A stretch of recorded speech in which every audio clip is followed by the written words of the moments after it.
और अनुभव भी बढ़ता जाता है, क्योंकि अयाल का काला रंग बढ़ती उम्र के साथ ही आता है। ये अयाल शेर को एक रौबीला व्यक्तित्व देती है। उसका आकार बड़ा दिखाती है और लड़ाई के दौरान होने वाले हमलों से उसकी गर्दन का बचाव भी करती है। जिस शेर की अयाल घनी और गहरी होती है, उसका रुतबा जंगल में अलग ही होता है और फीमेल लायन यानी शेरनियां भी ऐसे शेर से ज्यादा प्रभावित हुआ करती हैं। शेर और शेरनियां मिलकर अपना परिवार भी बनाते हैं। ये बिग कैट फैमिली के ऐसे अकेले मेंबर है जो फैमिली में रहा करते हैं और इनके इस ग्रुप को प्राइड कहा जाता है। इस प्राइड का आकार 4 मेंबर्स जितना छोटा भी हो सकता है तो 40 मेंबर्स के जितना बड़ा भी हो सकता है, लेकिन अक्सर 15 से 20 मेंबर्स एक प्राइड में देखे जा सकते हैं, जिसमें 2 से 4 तक शेर होते हैं तो 10 से 12 शेरनियां और इनके बच्चे इस प्राइड का हिस्सा होते हैं। प्राइड का साइज कितना छोटा या बड़ा होगा, ये उस एरिया में मिलने वाले खाने और पानी की मात्रा से तय होता है। जहाँ ज्यादा उपलब्धता वहाँ का ग्रुप ज्यादा बड़ा और जहाँ खाने और पानी की कमी वहाँ का ग्रुप छोटा। इन अफ्रीकन लायंस की तुलना में एशियाटिक लायंस अक्सर फैमिली में नहीं रहा करते। इन लायंस में मेल और फीमेल लायंस अक्सर अलग अलग ही रहा करते हैं। किसी बड़े शिकारी को शेयर करने के लिए और मीटिंग के टाइम ही ये साथ आया करते हैं। वैसे अफ्रीकन लायंस के ग्रुप के मेंबर्स भी हमेशा एक ही जगह पर पास पास रहा करते हों, ये जरूरी नहीं है।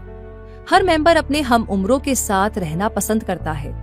जैसे माँ और नानी, बहनें और मौसी एक छोटा ग्रुप बनाकर आसपास रहती हैं, तो थोड़े बड़े हो चुके बच्चे अपना बैचलर ग्रुप एंजॉय कर रहे होते हैं।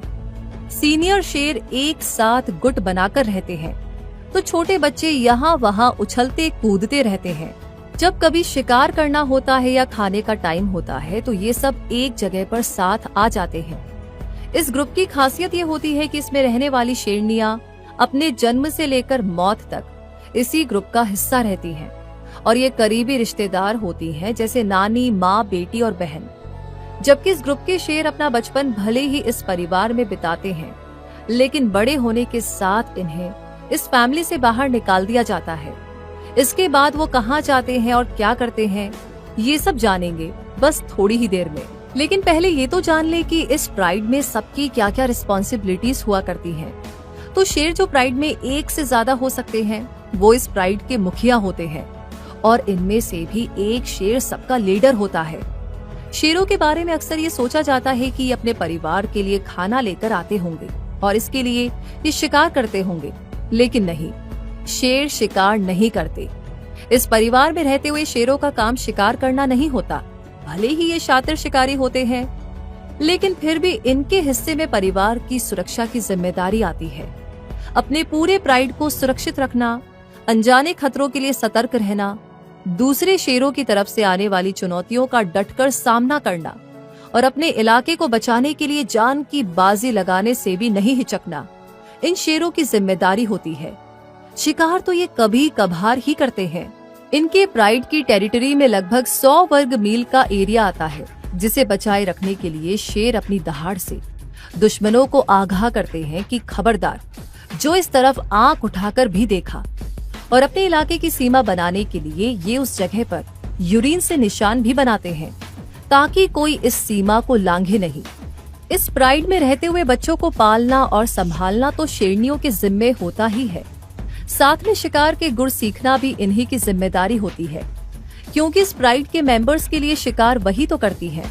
हाँ, शेरों के इस परिवार की असल शिकारी शेरनियां ही हुआ करती हैं, जो झुंड में शिकार करती हैं और बड़े से बड़े शिकारी को मात देने के लिए साथ मिलकर हमला करती हैं। ये घात लगाकर अपने शिकार का इंतजार करती हैं, इशारों में एक दूसरे से बात करती हैं और फिर एक सेमी सर्कल बनाकर अपने शिकार को घेर लेती हैं और उस पर हमला कर देती हैं।